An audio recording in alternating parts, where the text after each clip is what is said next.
well-chosen fireworks all together in the box. Then take out the fireworks one at a time, close the box, and read the instructions carefully using the torch.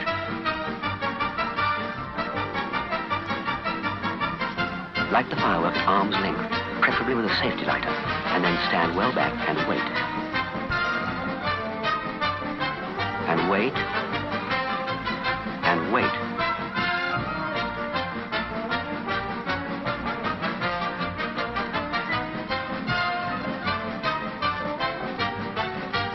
Never be tempted to return to examine a dud. It might not be.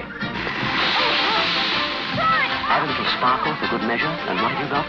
The perfect recipe for a safe and happy night.